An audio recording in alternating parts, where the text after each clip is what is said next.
Ya. Assalamualaikum warahmatullahi wabarakatuh. Selamat siang semuanya, sahabat ibu pengusaha. Kembali lagi di siang hari ini. Kali ini teman dengan saya Matika. Kita akan sharing season member SIP tentunya. Nah, kali ini untuk sharing seasonnya ada Mbak Karyatini Ken Sugesti yang akan sharing tentang rahasia sukses memulai dan mengembangkan usaha. Nah, seperti apa eh, perjalanan dari Mbak Niken ini? eh, Rahasianya apa tuh sampai sukses sampai sekarang gitu bagi yang ingin memulai atau sudah dalam perjalanan nih, boleh nih kita koreksi sharingannya Mbak Niken. Nah, sebelum saya em, serahkan ke Mbak Niken, ini ada dari mana aja nih? Dan gimana nih kabar siang hari ini? Kalau di sini hujan tipis-tipis. Nih ada dari siapa aja? Ayo kita lihat. Saya mau sapa-sapa. Di tempatku Ada, mendung, Mbak. oh mendung. Iya, Hmm. di sini hujan tapi udah cerah gitu. Ada Mbak Ane di Bandung ya, Teh Ane. Ada Mbak Elis juga, ada Mbak Gian, ada Mbak Fani, ada Mbak Saras. Sambil nunggu yang lainnya, kita mulai aja ya untuk perkenalan. Waktu dan tempat saya serahkan kepada Mbak Niken. Silakan Mbak Niken. Mbak Kika, Mbak Nikanya izin mau ganti device. Mbak Nikanya baru Oh, aja ganti keluar, device. izin Oke, ganti kok. device. Oke, Oh, apa? kita ngobrol Apa dong? dulu aja. Cerita-cerita aja nih. Heeh. Iya. Ngobrol. Siapa di sini nih yang udah usahanya udah berjalan, udah berapa lama dan ada yang baru atau ada yang baru memulai, boleh nih cerita di sini sambil nunggu Mbak Niken. Mbak Kika Siapa sendiri nih yang usahanya mau? apa nih? Aku mau tanya Mbak Anu deh. Oh, mana ya? Halo. Gimana? Mbak Anu boleh cerita dong usahanya. Kemarin udah sempet ini nih kepoin Usaha, usahanya Mbak Anu.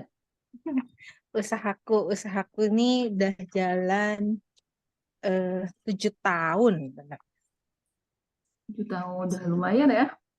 Ya, tapi Bidang apa apa nih? ya? eh, Awalnya aku bisnis ini mulai dari sambilan. Jadi aku jualan just tip awal-awal. Setelah just tip punya modal, mulai punya stok gitu. Jadi sekarang udah mulai nambah lagi produksi sendiri gitu, Mbak. Gitu. Apa ya, perjalanannya Produksi gitu sendiri. doang sih. Tapi semuanya masih sambil-sambil gitu, jadi nggak fokus bisnisnya. Hmm. Jadi 7 tahun belum sudah lama belum ya, Mbak ada. ya? Iya, udah 7 tahun lama banget. Itu berarti udah mantep banget ya Mbak ya. Tinggal cari influencer ya Mbak ya. Tinggal Betul, nyari perkembangan. influencer tuh ternyata tidak mudah. Gitu. Hmm. Terus rencana ke depan apa nih Mbak Mbak Ane?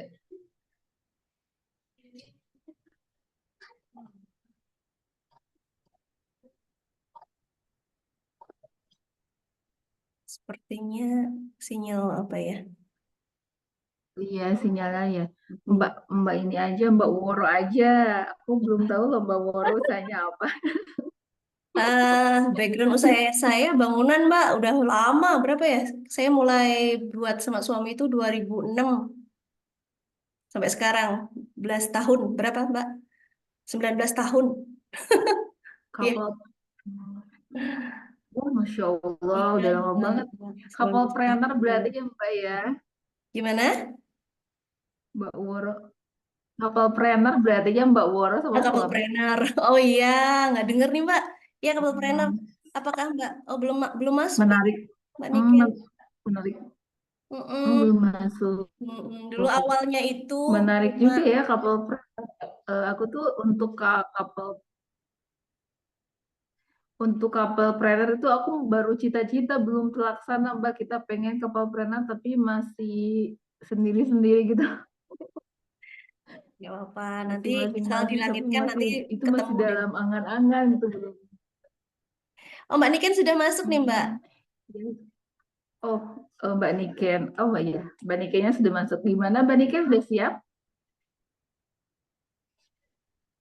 Halo, Assalamualaikum Mbak Niken. Masih di mute kan? Masih di mute Mbak Nikennya. Hmm, Mungkin lagi persiapan. proses ya. Mm-mm. Nah, aku jadi kepo nih Mbak Woro yang Hmm, couple itu. Kayaknya kita belum ngebahas tentang itu ya. ya ya, belum pernah ya di SIP ya. Nah, kapan-kapan perlu dibahas nih Mbak Elis. Soalnya kan Mbak Elis sebenarnya sambil nungguin Mbak Niken, boleh gak nih? Tes tes Mbak Niken. Kenapa masih mute terus ya beliau? Mbak Niken, Coba saya hubungi. Hmm, ini mau minta ACC Mbak Elis nih, boleh nggak katanya ngobrolin dulu itu? tentang apa? Kapal predator itu Mbak Woro, udah 19 tahun. Oh, enggak lah, jangan saya. Saya mah backup aja di sini. Lihat kesuksesan teman-teman. Iya, aku tuh pas denger kapal predator dulu masih Nah, dalam udah bisa aktif nih angan-angan. Mbak. Kita pengen banget.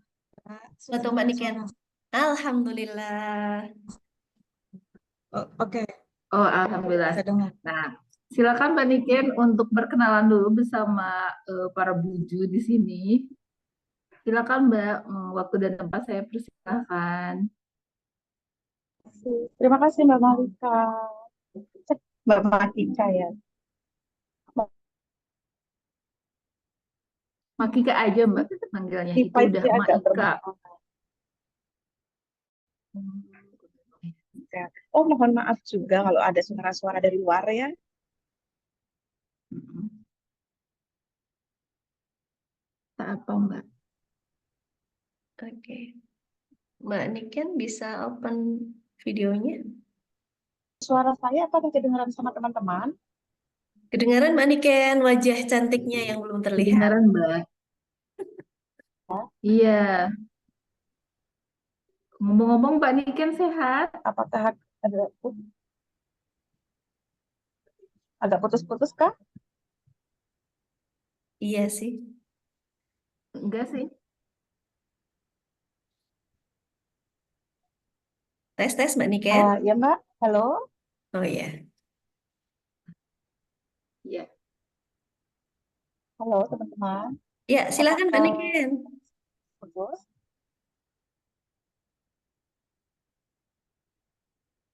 Sepertinya sinyal beliau ya, Makika ya. Iya. Kelempar lagi nih, Ini beliau. Kelempar lagi. ada Ya. ada sih itu Ada, Mbak ada. Niken, kalau di aku masih Eh, ada. iya, iya, Ada. sudah. Lempar lagi ya. Saya coba download Langsung masuk. juga. Sudah masuk Mbak Niken? Jelas kok suaranya? Sudah masuk ya? Oh, oke. Baiklah Iya. kalau sudah Oke. jelas. Ini kita langsung aja atau gimana? Iya, perkenalkan Langsung. aja dulu sama teman-teman.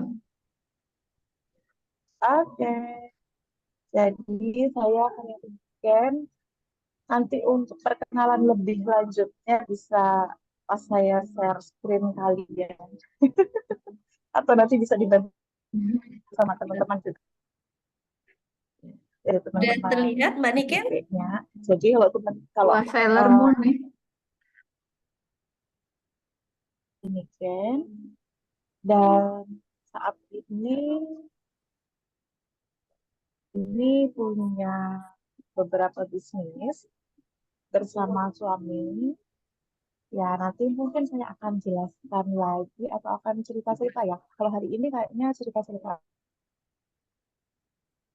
juga di sini teman-teman itu sudah pada jago-jago sebenarnya di dunia bisnis, di dunia usaha, banyak yang udah punya usaha juga. Kalau baca dari teman-teman sharing-sharing di WhatsApp grup gitu ya, itu sudah hebat-hebat semua sebenarnya usahanya. Jadi nanti di sini saya sifatnya hanya akan sharing-sharing aja berdasarkan pengalaman yang sudah saya sama suami lakukan selama kurang lebih 3 sampai 4 tahun ini. Gitu kali ya, Mbak ya. Siap, Mbak Niken. Apakah slide-nya terbaca, Mbak Niken? Halo, tes, tes.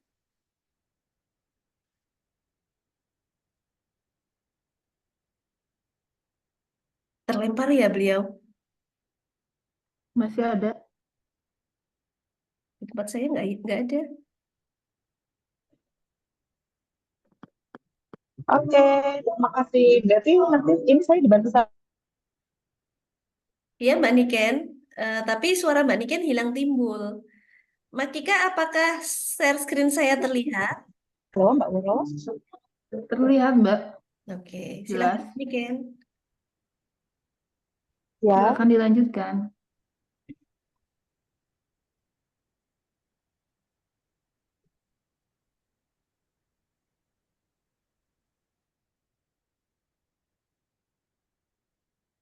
Tes, Mbak Niken. Suaranya Hilang lagi beliau. hilang lagi ya, device. Masih ada. Halo, tes, tes Mbak Niken. Teman-teman, mohon maaf, sepertinya sinyal Mbak Niken ini sedang bermasalah. Kita agak sabar. Diminta untuk Udah mempraktekkan sabar. ya. video sabar. Aku udah bisa dengar suara Mbak Wuro nih sama Mbak Wuro sudah share screen ya. Oke, iya Mbak. Mohon maaf, mohon maaf. Mbak Wuro sudah Langsung. share screen ya. Yes, silahkan Mbak Niken. Oke. Oke, aku langsung aja ya. Jadi hari ini tuh kita mau ngobrol-ngobrol soal mulai bisnis dari nol dan gimana sih sebenarnya caranya supaya bisnis kita tuh emang ada cuannya ya. Karena kalau bisnis itu kan yang paling penting tuh sebenarnya cuan. Kalau passion, kalau menurut saya mungkin bisa memang mengikuti juga. Nah, sini kebetulan saya juga seorang ibu yang concern di bidang parenting dan juga digital entrepreneur. Saya punya 4 blog aktif. Jadi pertama kali saya menekuni bisnis yang saat ini dijalani itu berawal dari website atau blog. Saat ini punya 4 blog aktif, di antaranya itu ada yang kamikian.co.id dan lainnya. Lalu saya juga sudah memiliki 9 karya buku antologi seputar dunia pendidikan, anak, dan entrepreneur. Nah, kebetulan memang ketika saya lulus kuliah, itu terjunnya langsung ke dunia Hmm. jurnalistik. Jadi di situ saya menjadi fashion stylist untuk majalah Muslimah. Kalau teman-teman mungkin yang kelahiran 80-90,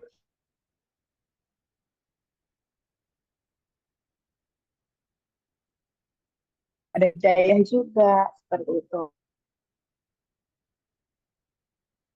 Jurnalis. Pendidikan saya itu adalah tata busana. Makanya kenapa fashion stylist. Nah, jadi saat itu, jadi saya kuliah menjahit baju waktu itu. Jahit bajunya khusus untuk kebaya.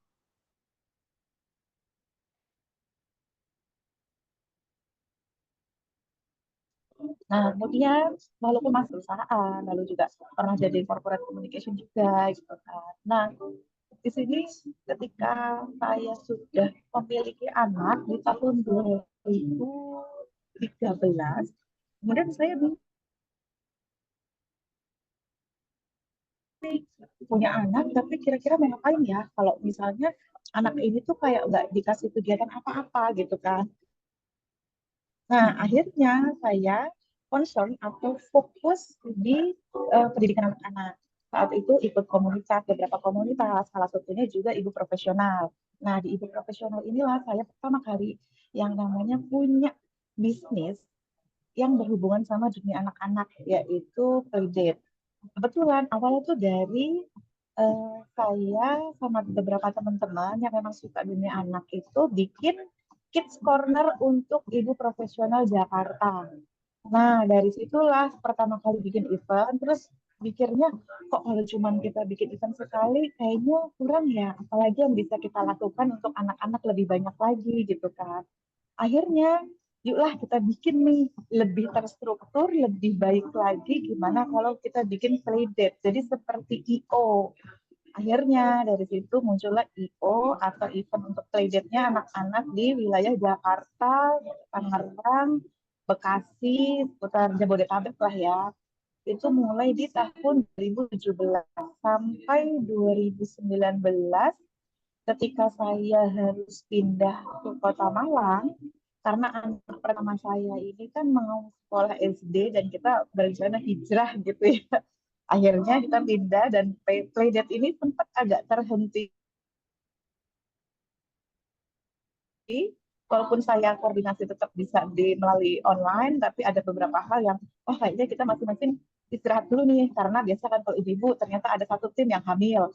Setelah melahirkan ada tim satu lagi yang ternyata hamil juga. Jadi bergantian terus aja gitu. Oke, nah lanjutlah. Ketika saya, waktu itu kan kalau nggak salah pertama kali saya benar-benar mulai aktif ngeblog itu di tahun 2018 kalau nggak salah ya. Itu tuh saya minta tolong sama suami, tolong belikan saya domain.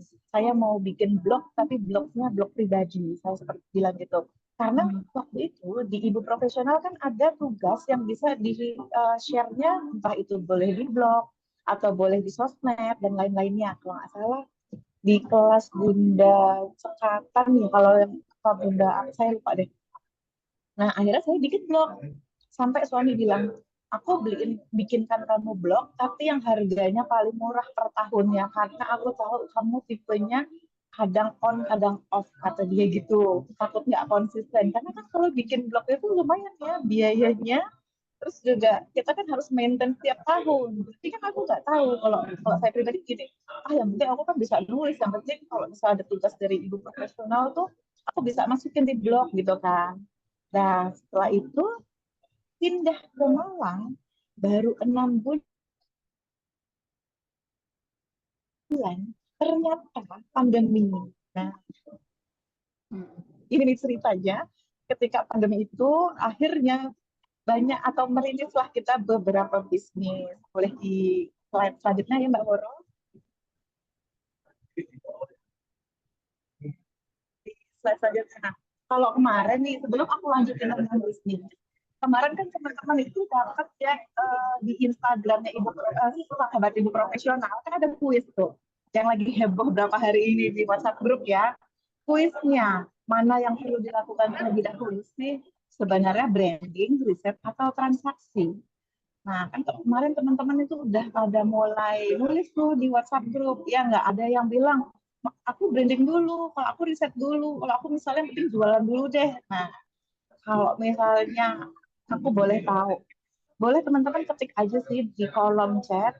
Kalau dari teman-teman sendiri, untuk bisnis yang teman-teman jalankan saat ini, kira-kira teman-teman itu apa dulu sih yang dilakukan?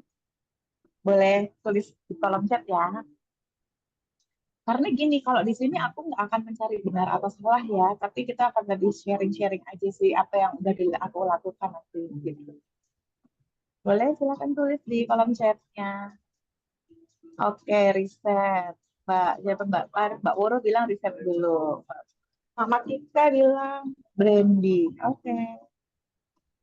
Ya, ada lagi teman-teman? Kira-kira apa dulu?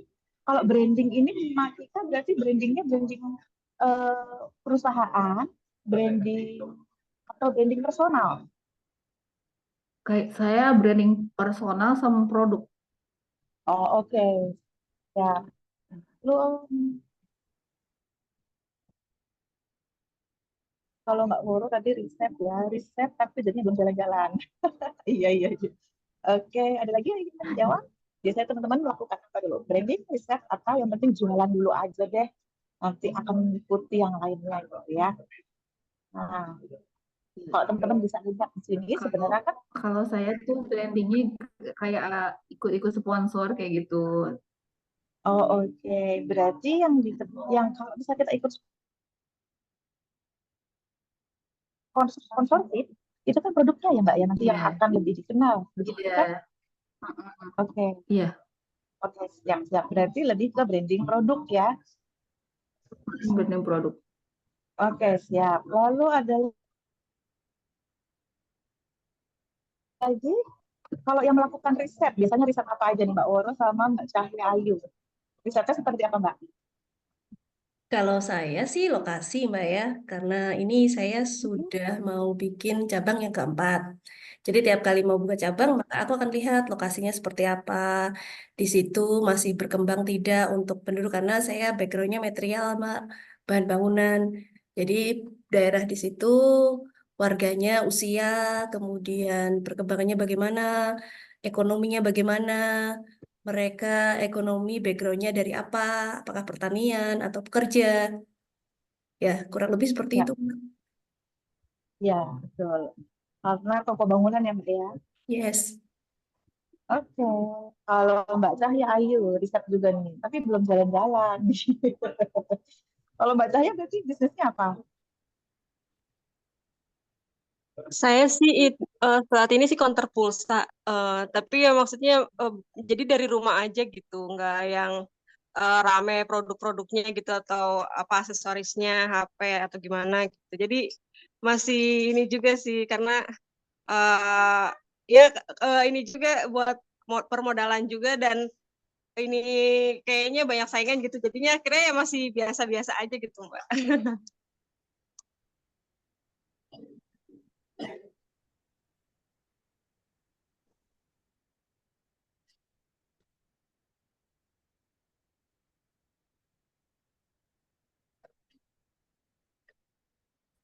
Ya, Mbak Woro boleh bantu untuk di slide oh ya, selanjutnya. siap Mbak. Boleh slide selanjutnya Mbak Woro.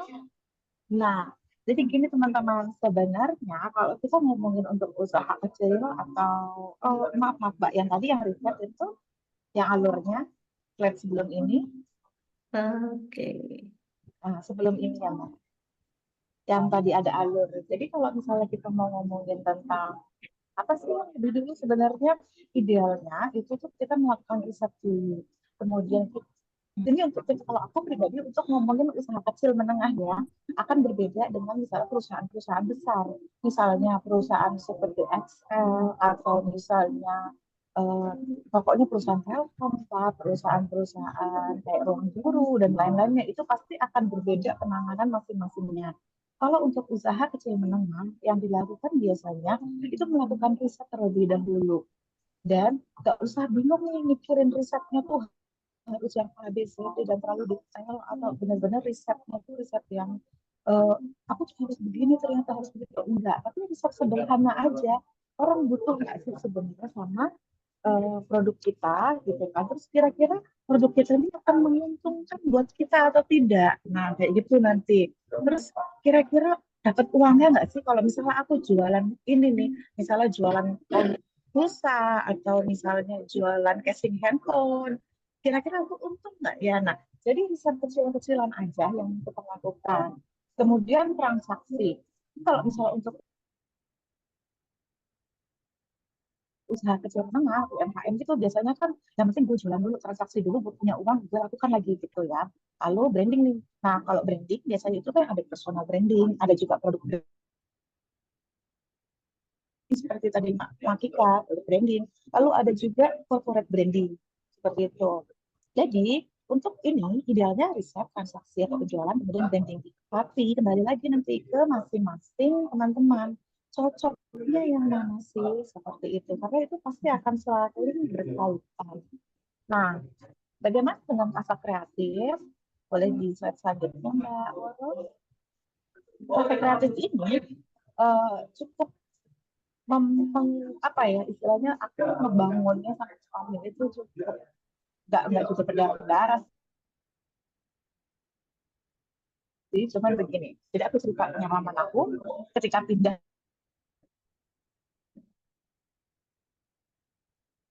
akhirnya kita pindah ke Malang, di situ lalu beberapa kali pindah, dan yang namanya kerja di perbankan, walaupun kita mendapatkan penghasilan sebulan bisa puluhan juta, terus rasanya tuh hidupnya kayaknya enak segala macam, tapi apa, kok kita nggak bisa punya rumah, kok kita nggak bisa punya mobil, kok kita nggak bisa memiliki aset, ya kan, kalau aset itu kan penting ya. Dan akhirnya di akhir-akhir tahun 2018 kan kurang lebih baru ketahuan kalau ternyata suami itu ada hutang dan mencapai ratusan juta. Itu karena biasa kalau misalnya ada temen pinjam, lalu kalau enggak ada temen di bidang pekerjaannya dia itu untuk entertain orang dan segala macam. Nah, itu dia hutang ratusan juta. Jujur ya, kalau misalnya kita perempuan ternyata suami punya hutang ratusan juta, hah, kita mau gimana, rasanya tuh kayak udah dunia runtuh, mau ini mau itu tuh kayak gak bisa gitu kan. Akhirnya, tapi memang sebelum ketahuan suami ini punya hutang, kita tuh sudah berencana mau pindah ke Malang. Kenapa? Karena kebetulan bapak mertua itu kan sakit, dan anak yang pertamaku tuh mau masuk SD. Ya udah mikir gimana kalau kita pindah aja ke Malang. Lah kok delalahnya memang Allah kayaknya udah atur gitu ya, suami kena musibah, istilahnya kan berarti kalau kalau suami kan satu keluarga kan yang kena kan, termasuk istri kan. Kita kena musibah, lalu ya udah, dengan kita penghasilan yang kayak dan saat itu akhirnya tuh seadanya, kita bawalah itu ke Malang.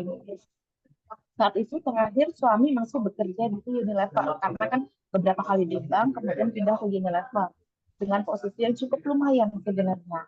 Tapi kan kita masih punya hutang di belakangnya. Nah, kita pindah nih ke Malang. Saat itu suami belum pindah ke Malang. Kami pindah sekitar bulan Juli karena anak harus masuk sekolah kelas 1. Nah, pindah bulan Juli, suami itu ternyata di bulan Agustus harus resign dari pekerjaannya. Makinlah di situ, oke, berarti dana kita hanya punya tabungan sekian, apa yang bisa kita lakukan.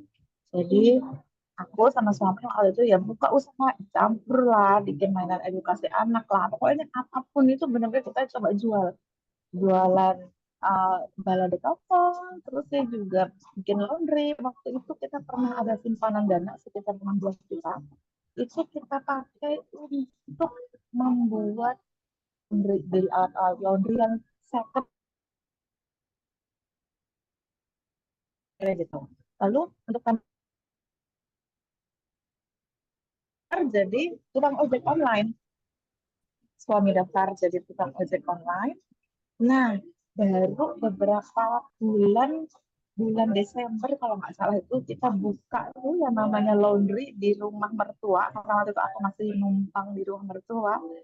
Nah, bulan Maretnya itu kan pandemi ya, kan itu tutup dan kita nggak ada sama sekali yang namanya simpanan uang. Itu tuh benar-benar gitu, uang SPP anak juga akhirnya nunggak sekian bulan, lalu juga namanya pandemi kan semua berhenti, semua tutup, semua tuh kayak untuk pekerjaan yang biasa dilakukan offline itu kan akhirnya tidak berjalan sama sekali gitu kan. Orang juga nggak mau laundry karena takut yang namanya laundry baju kecampur atau apa gitu kan, mereka juga lebih takut itu. Akhirnya itu memang masih menulis artikel.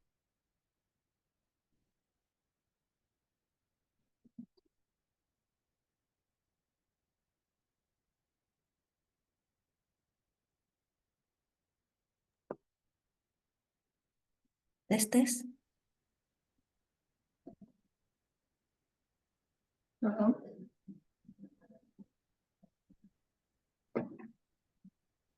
Kelempar kayaknya. Masih ada sih Mbak di tempat saya. Sepertinya sinyal beliau Masih ada. bagus, iya. Halo Maniken. Oke. Oke, Iya ini. maaf, tiba-tiba kelempar lagi ya.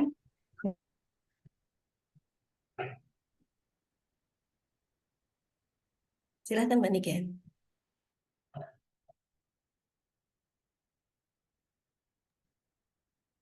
Halo.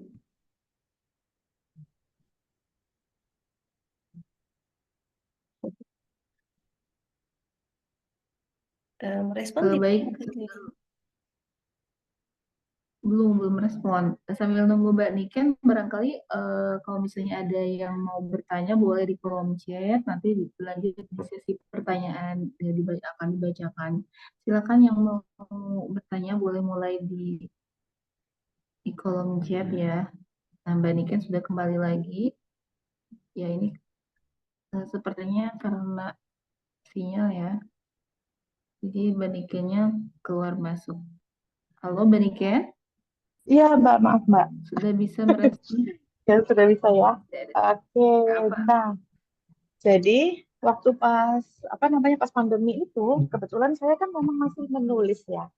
Kebetulan saya masih menulis,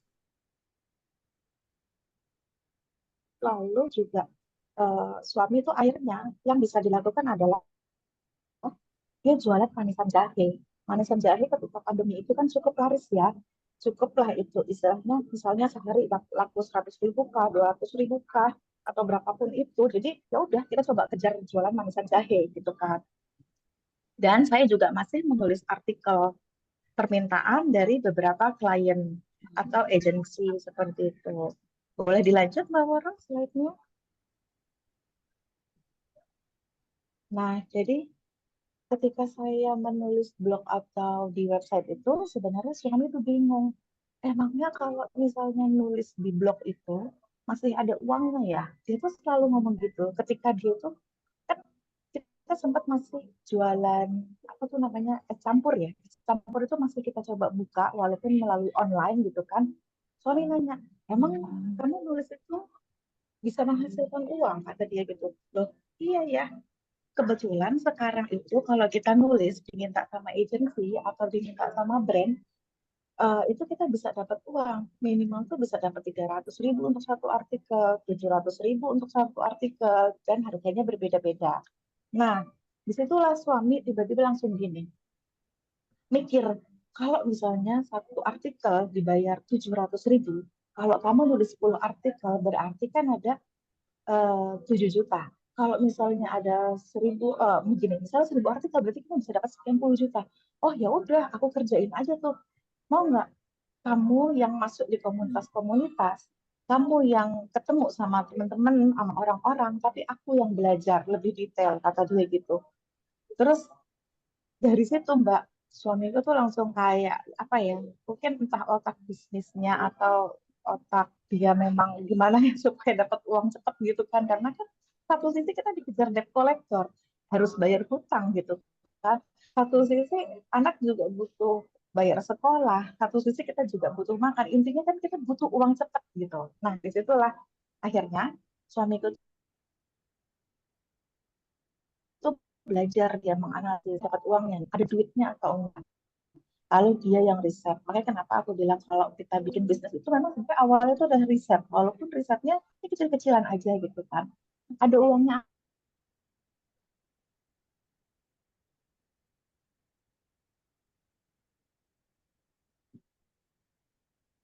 tulis di blog artikel, kita saat ini nulis belum tentu uangnya cair saat itu.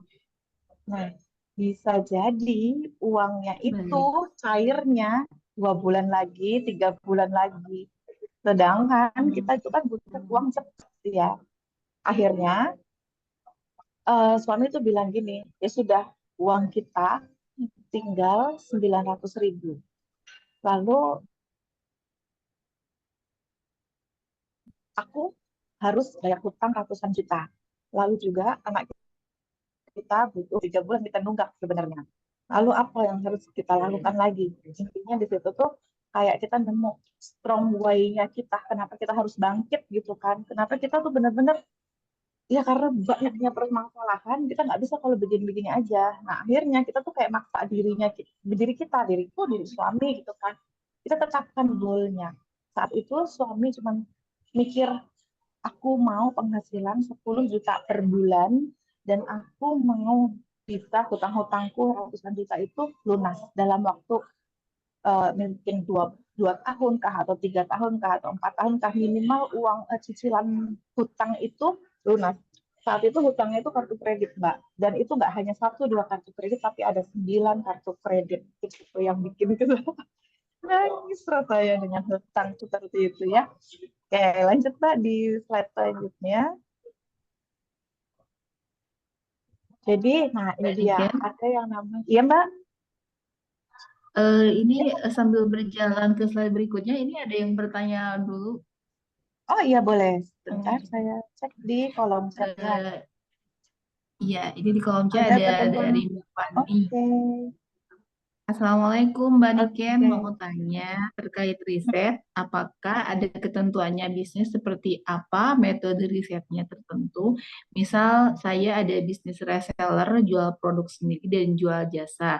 Nah, pendekatan risetnya seperti apa gitu Mbak? Pertanyaan dari Mbak Fani. Oke, Silakan Mbak. oke. Jadi begini Mbak, kalau untuk riset sebenarnya tidak ada apa ketentuan bisnisnya seperti apa. Seperti yang tadi saya sudah bilang, kalau misalnya riset, yang paling pertama bisa ditanyakan ke kita itu adalah tadi kan produk ya. Lalu benar nggak sih kalau misalnya kita mau produk ini yang kita keluarkan itu menghasilkan uang atau tidak? Mungkin begini, kalau ada beberapa orang baru-baru mikir ngapain sih kalau bisnis itu harus mikirin dapat uang, dapat uang, dapat uang. Tapi ketika kita sudah menjalani bisnis, ternyata memang dapat uangnya itu tuh penting gitu loh Mbak.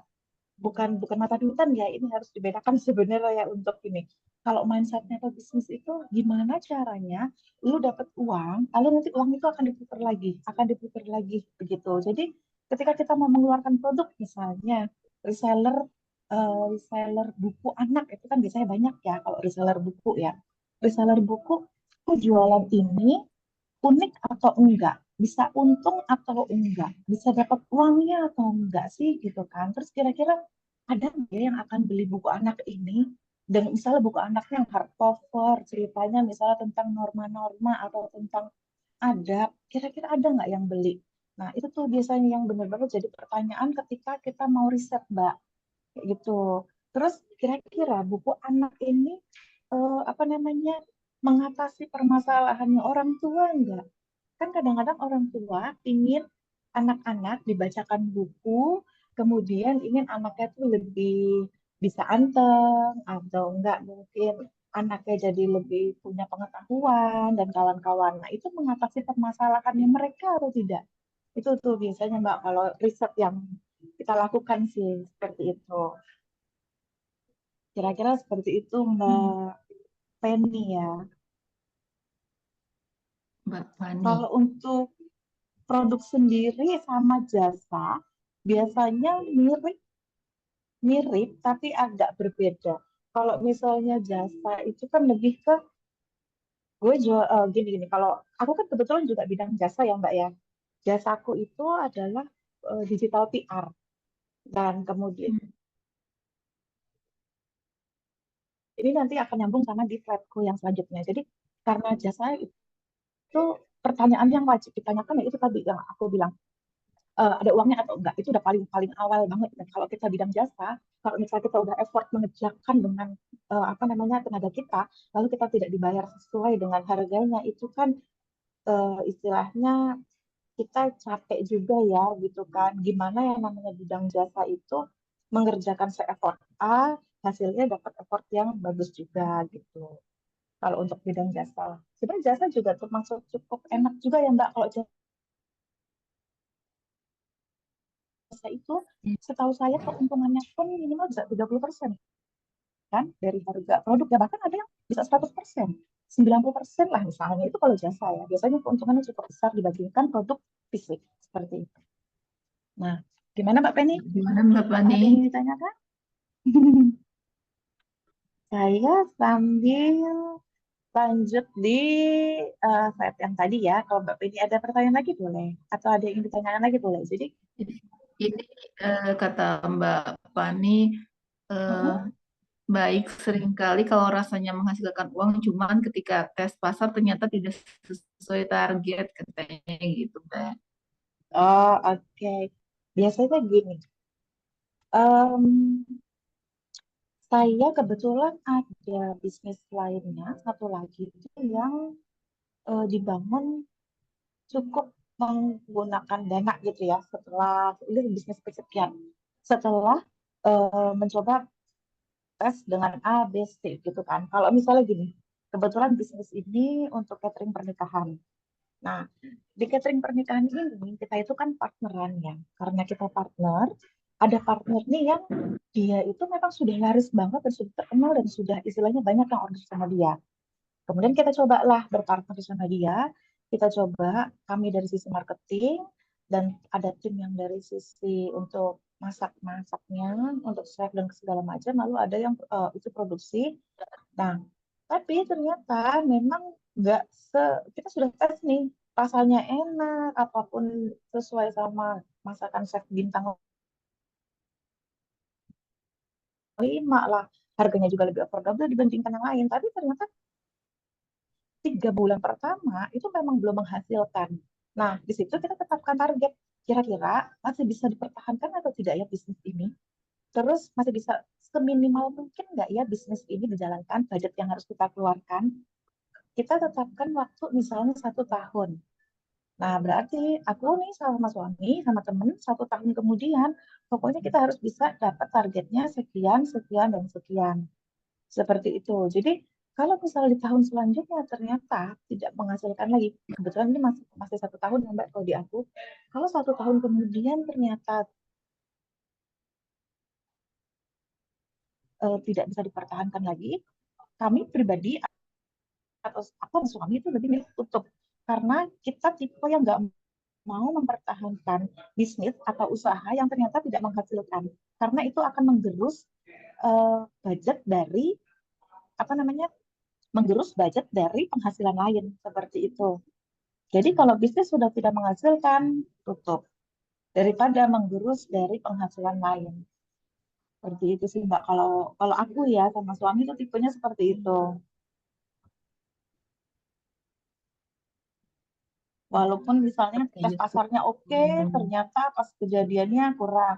Tapi malah gini Mbak, kalau bisa ketika kita begini, tes pasar sudah oke, tapi kok hasilnya sebulan, 2 bulan, 3 bulan kok berbeda. Jadi kebetulan ini kejadian juga di bisnis catering kami. Akhirnya kami coba mainlah ke teman yang dia sudah berbisnis di dunia MC pernikahan. Kita main ke dia di daerah Surabaya, Sidoarjo. Kita ngobrol-ngobrol, kita punya bisnis ini, bagaimana sih cara menjalankan bisnis catering? Kita tanya, kita ngobrol, kita bukakan websitenya kita, ketemu permasalahannya apa. Permasalahannya, kita jualan bisnis catering pernikahan. Tapi di website kami itu yang ditampilkan gambarnya itu adalah catering, tapi yang sudah di piring-piring gitu loh, sudah di satu set atau enggak nasi box seperti itu. Jadi ternyata kita salah target, salah sasaran. Baru ketemu itu permasalahannya. Loh, kamu itu kan jualan catering pernikahan. Harusnya fotonya menampilkan kondisi pernikahan, kondisi catering yang disusun ketika lagi acara pernikahan, bukan di dalam nasi box gitu. Ternyata kayak gitu, Mbak. Itu yang salah satu hal yang, oh ternyata kalau kita bikin bisnis itu nggak semudah tampilin foto, udah clear gitu kan, bisa menghasilkan cuan nih. Ternyata ada ininya juga ya, perbedaannya juga gitu kan, kalau dari konsumen yang melihat. Makanya kenapa nggak closing-closing. Closingnya justru di nasi box. Itu salah sasaran. Itu untuk bisnis catering kami waktu itu. Nah, terus Oke. apalagi nih Mbak Penny nih sebenarnya oh, cuma ketika pesan. Oh, itu yang tadi ya Mbak Penny ya. Oke. Iya. Nah, Lanjut kayaknya Mbak. oke aku lanjutkan sama cerita aku tadi ya. Jadi gini Mbak, Ya, ketika tadi silakan Mbak. kita sudah punya strong why-nya itu, yang karena kami kan memang ada hutang ratusan juta di bank. Berbagai macam bank itu kami punya utang ratusan juta. Lalu kita cuma ingin kita punya gaji 10 juta per bulan saat itu ya, di tahun 2019. Karena memang kami benar-benar memulai itu dari nol ketika kami harus pindah ke Kota Malang. Nah, yang dilakukan akhirnya suami itu bilang begini, coba kamu tawarin ke salah satu brand yang sudah pernah kontak kamu. Kamu tawarin, mau nggak kalau kita yang bantu untuk perpanjangan tangan. Jadi bahasanya kalau saat itu mungkin makelar lah atau joki, bukan joki tapi lebih ke makelar mungkin ya. Jadi kamu kontak brand, lalu brandnya itu mau nggak kerja sama kita. Secara pribadi waktu itu kita bantu dicarikan blogger-blogger yang cocok untuk bantu mereview dari brand tersebut. Jadi kita tuh intinya tuh jualin aja dulu gitu loh. Terus kalau aku kan pribadi, aku tipenya takut Mbak. Aku tuh nggak berani untuk menawarkan ke orang. Kalau suami bilang, kamu coba. Kalau nggak handphonemu, aku yang ngetik di handphonemu. Nanti kamu tinggal terima baca aja, kata dia gitu. Oke, suami yang ngetik, Mbak, bla bla bla, gitu ke Oke Home waktu itu yang pertama kali. Terus ternyata dari pihak Oke Home itu welcome. Mereka, oh boleh, nanti tolong dibantukan carikan blogger ya di wilayah A, wilayah B, wilayah C. Butuh sekian blogger dengan budgetnya sekian. Di situ kita yang namanya momentum banget. Oke, orang percaya sama kita, berarti begini caranya supaya orang percaya sama kita, gitu. Jadi aku sama suami itu waktu Kasa Kreatif lahir itu belum ada nama Kasa Kreatif, tapi kita coba jual diri aja. Mau nggak aku bantu? Cuman bilang begitu doang. Akhirnya mereka mau. Nah dari situlah ketika Oke Home itu mau, kita kan itu kan berhasil. Nah percaya dirinya itu makin meningkat. Ketika makin meningkat, akhirnya saat itu kan aku cuma punya uang tuh 900.000. 900.000 ini gimana caranya balik modal. Akhirnya suami itu pergi ke Kediri belajar istilahnya supaya bisa jadi reseller untuk produk-produk digital waktu itu. Dia belajar. Nah, akhirnya yang pertama kali kita lakukan adalah bikin website, beli domain jadi reseller itu. Seperti itu. Oke, boleh dilanjut Mbak Waro slide-nya? Nah, ini adalah mungkin kalau yang saya bilang momentum itu tuh benar-benar memang setiap bisnis pasti punya momentumnya masing-masing. Belum tentu setiap bisnis itu momentumnya sama di bulan sekian, di tahun sekian gitu kan. Ketika kami menjalani Kasa Kreatif itu adalah digital public relation. Nah, karena kami ini adalah PR agency dan itu benar-benar baru, orang nggak ada yang tahu. Kasa Kreatif itu apa sih? Bahkan agensi-agensi besar yang ada, yang udah muncul duluan, mereka juga memandang siapa Kasa Kreatif gitu. Tapi kekuatan kita saat itu, karena kan saya kan belajar digital, belajar seputar dunia digital, entah itu website dan lain-lainnya. Suami ternyata juga belajar seputar dunia digital.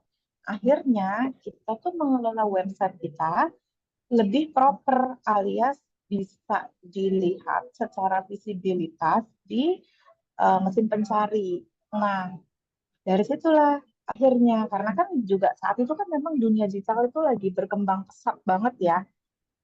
Akhirnya kita bangun website. Sosmed justru kita enggak Mbak waktu itu. Awal-awal Kasa Kreatif lahir tuh tidak pakai sosmed. Jadi benar-benar kita menggunakan website karena bidang jasa. Nah, karena juga jasanya ini jasa yang cukup pricey, harganya juga nggak murah-murah banget gitu kan.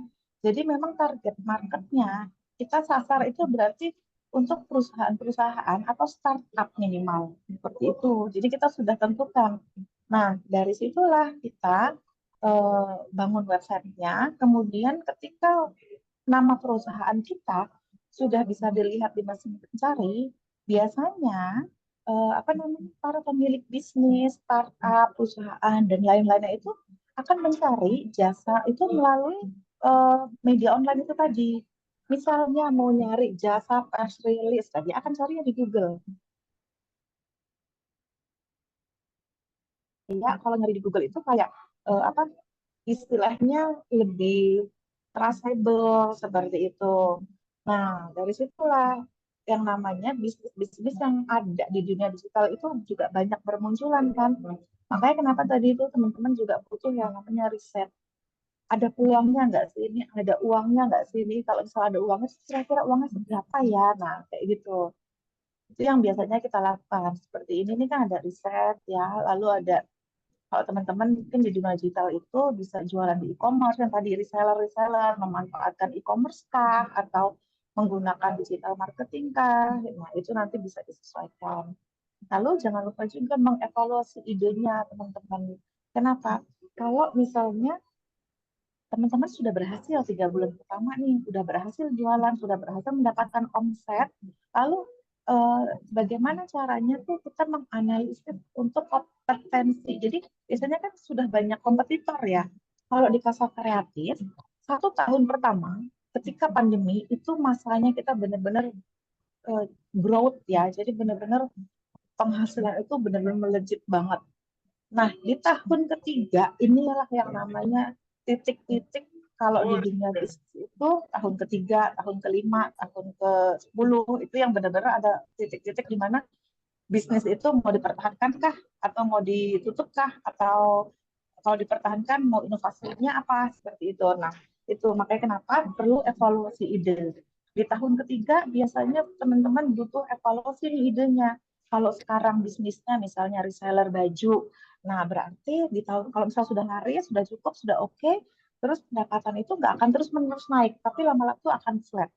Nah, kalau misalnya sudah mulai flat, teman-teman mikir, oh iya, aku tuh harus nyiapin bisnis apa lagi ya? Apakah bajunya sekarang yang untuk anak-anak atau bajunya hanya untuk pria misalnya kalau reseller seperti itu. Karena kan kompetitor itu kan pasti akan nambah lagi, nambah lagi, nambah terus. Yang tadinya blue ocean lama-lama jadi red ocean. Kalau bisnis seperti itu tuh udah biasa sih sebenarnya ya. Oke, boleh lanjut Mbak Woro di slide selanjutnya. Sambil saya coba lagi.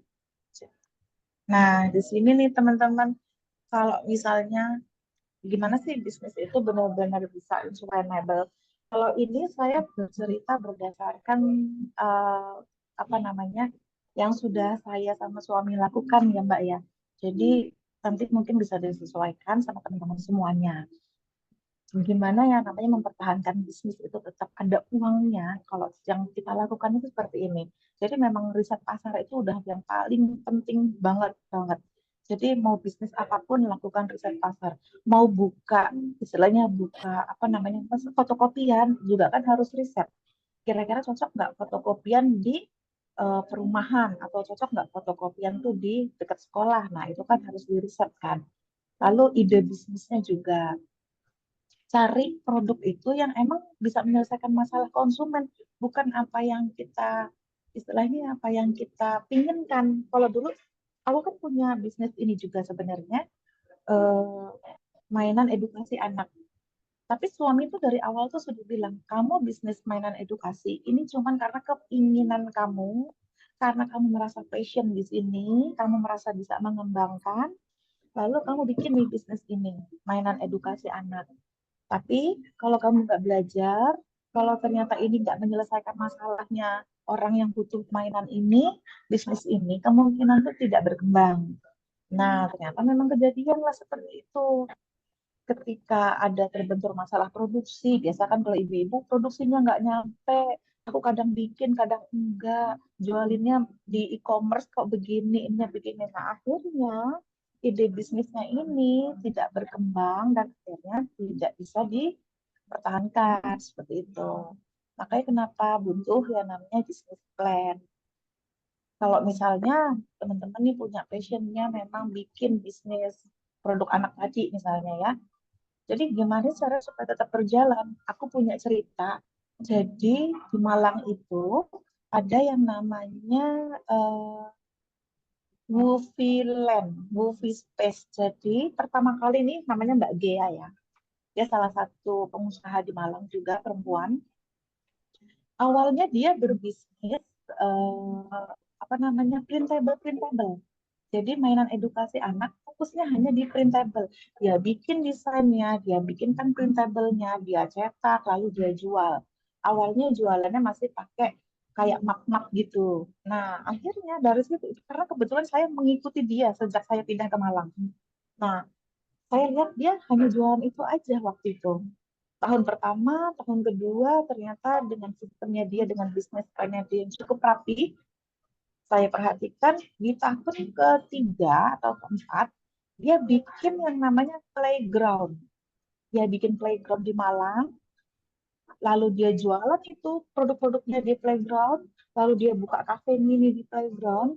Nah, saya sempat tanya, berapa biaya bikin playground seperti ini? Saya nyicil, Mbak. Tapi kalau misalnya ada franchise, kayak satu franchise itu dia hargai sekitar 2 M atau 3 kurang lebih itu ya. Lalu di tahun selanjutnya ternyata dia buka franchise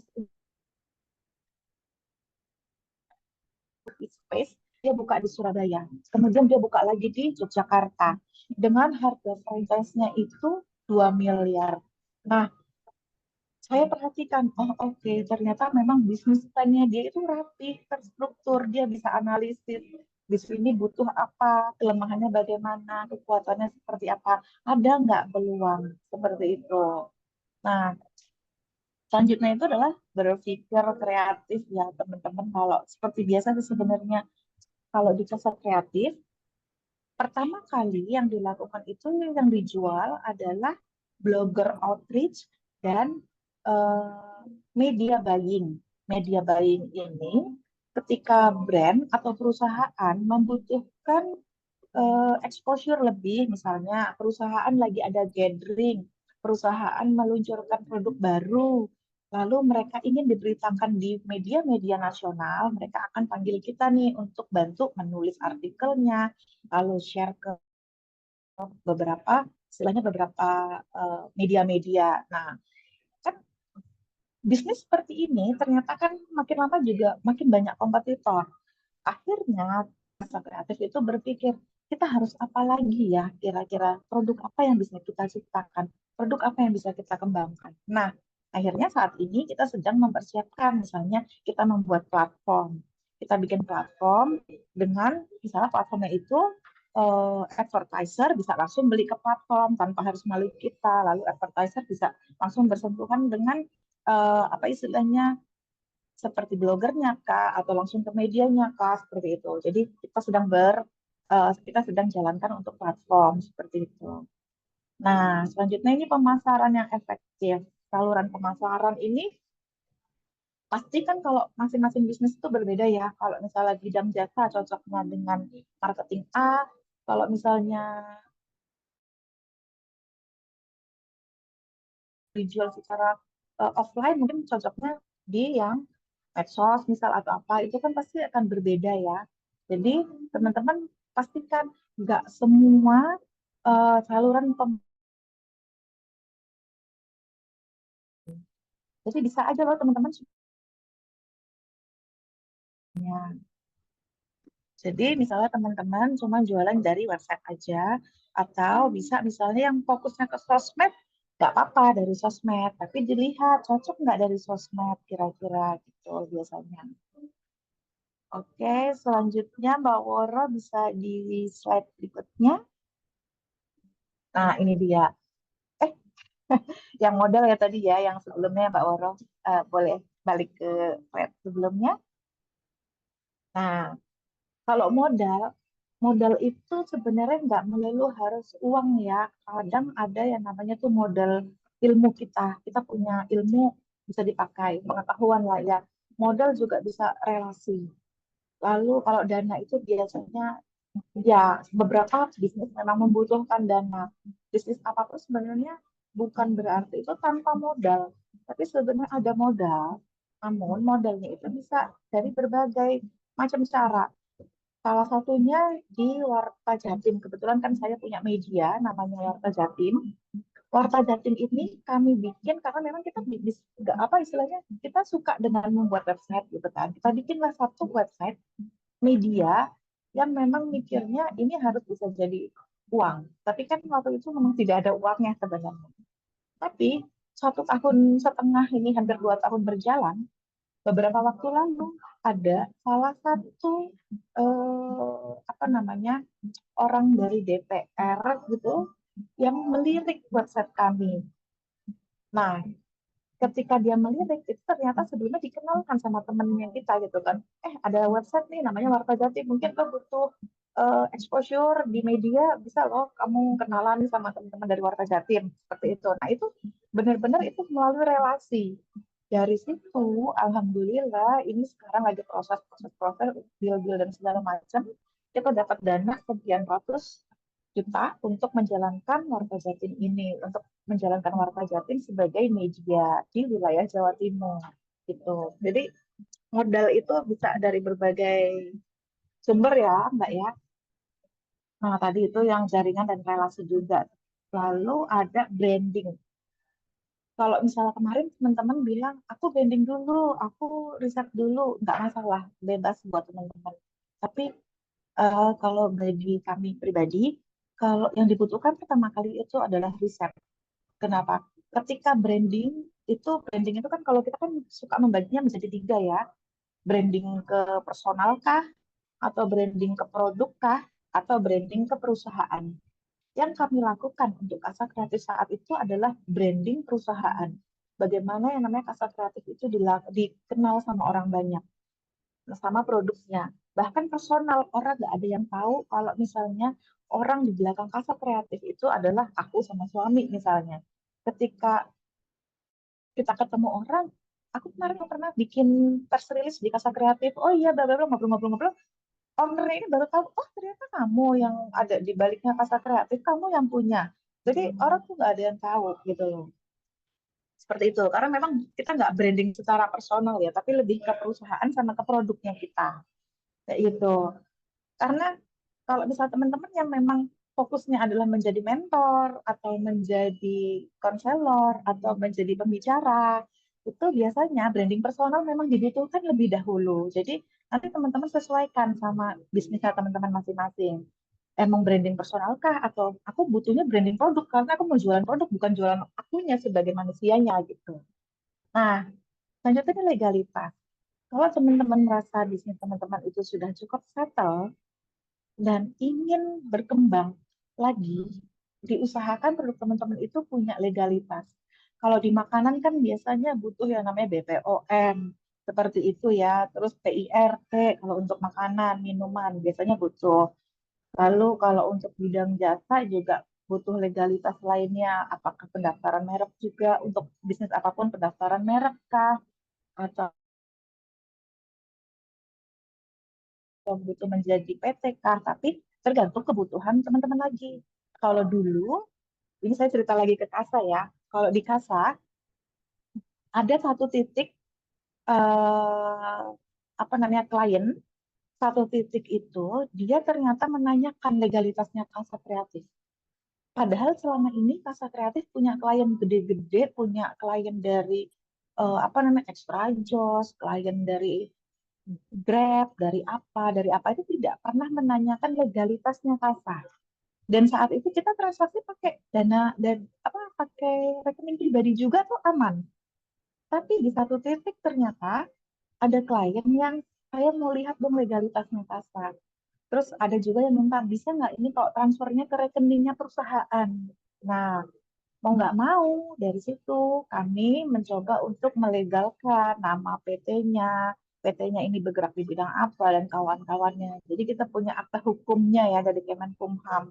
Ternyata Kasa ini memang ada perusahaannya, lalu rekeningnya juga rekening perusahaan gitu kan.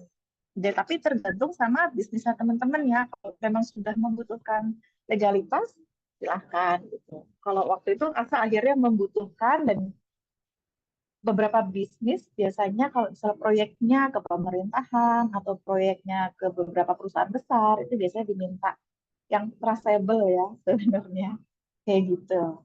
Nah, terakhir ini sebenarnya visibilitas.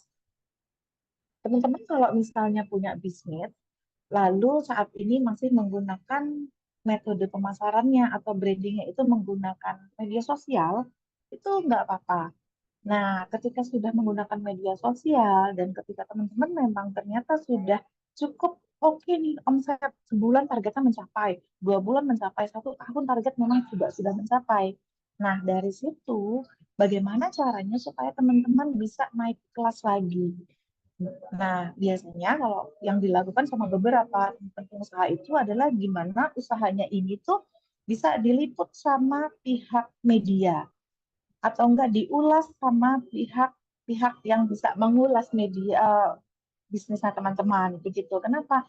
Itu untuk yang namanya visibilitas, yaitu orang itu lebih trust, orang-orang itu atau konsumen atau klien itu bisa melihat gitu kan sejauh mana sih bisnis kita tuh bisa ditemukan dengan mudah.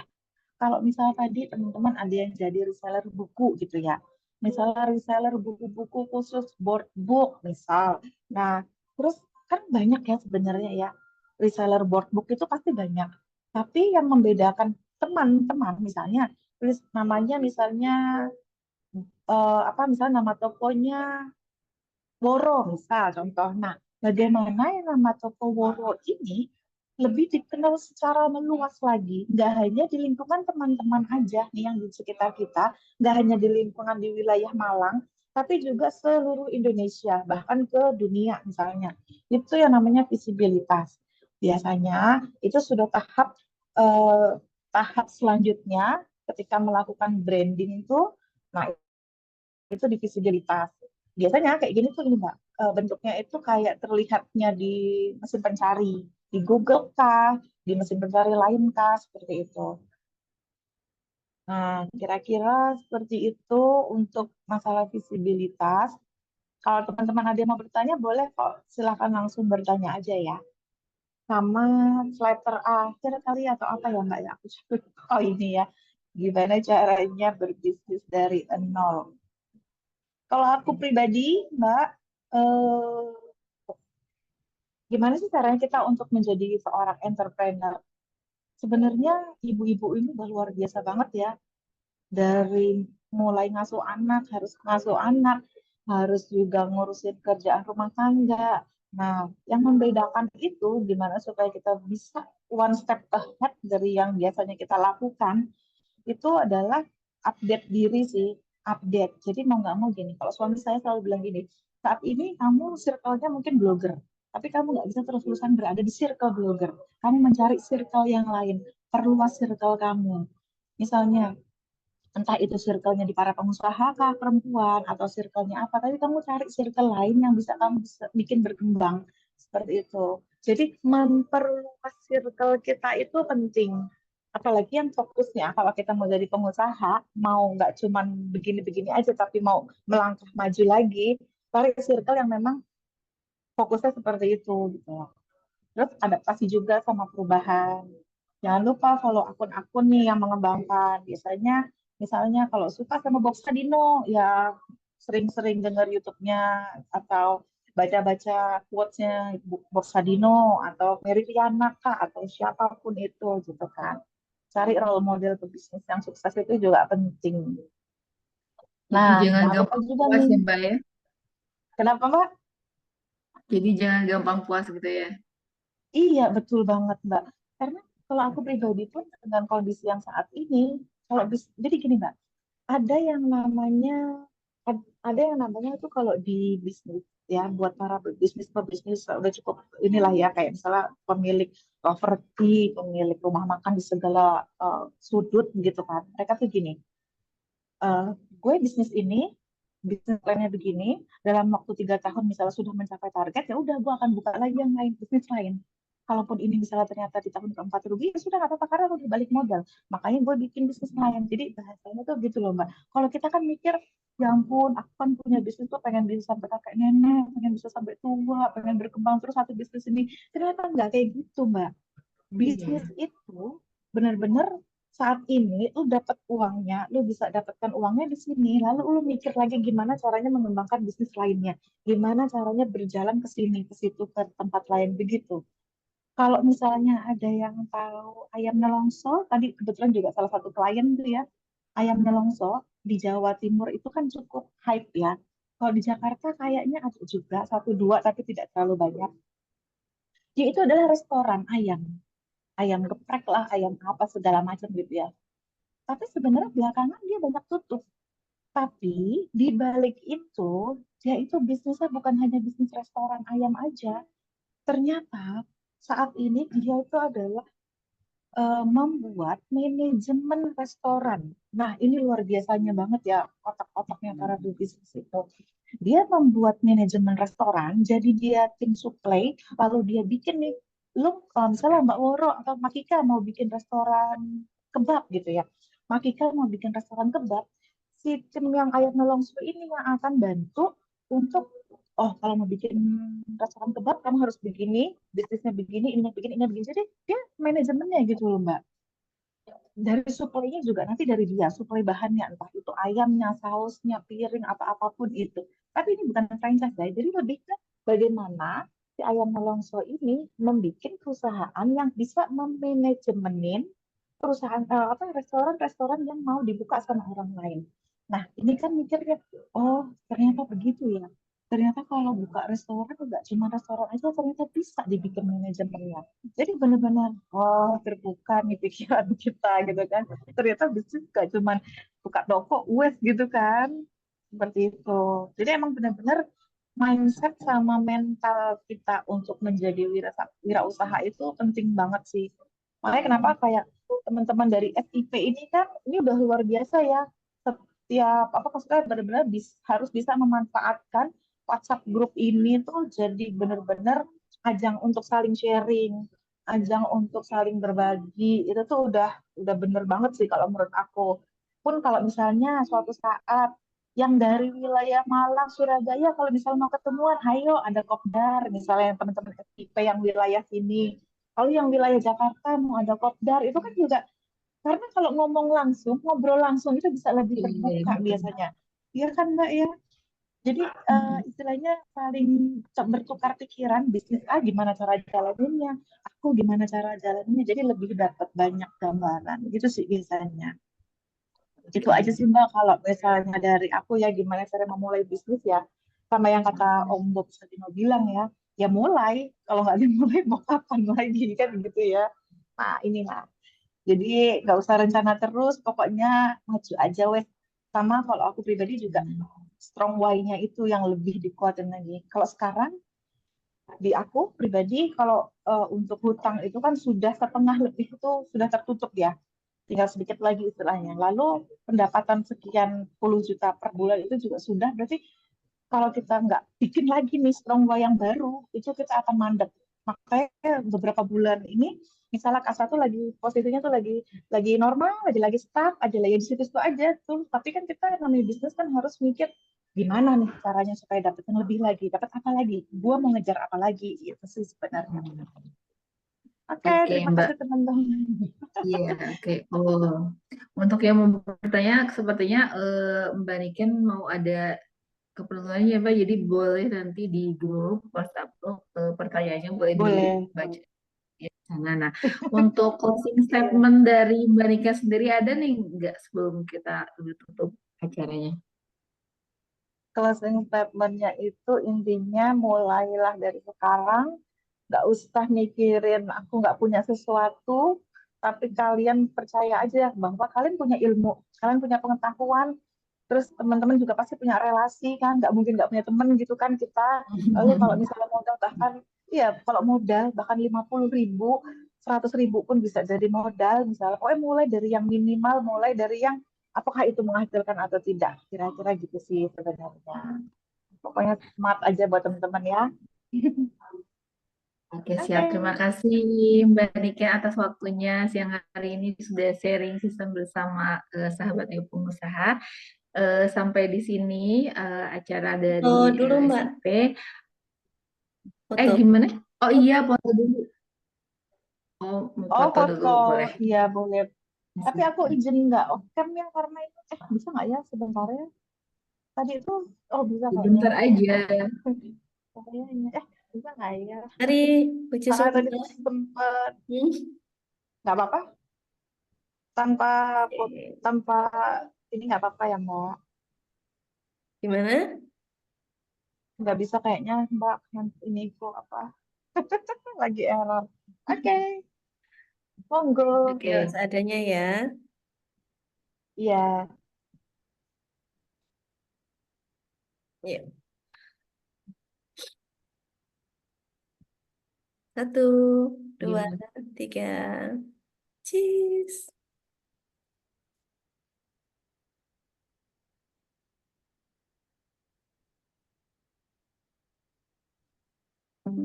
Yes. Satu, dua, tiga. Cheese.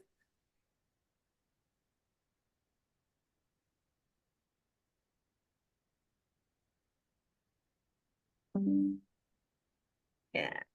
Sudah Mbak, silakan. Mbak Kika. Sudah. Sampai ketemu di sharing season berikutnya. Saya Makika undur pamit. Wassalamualaikum warahmatullahi wabarakatuh. Terima kasih. Wabarakatuh.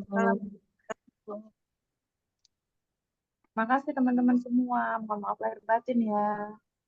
Ya, sama-sama, Mbak. Terima kasih.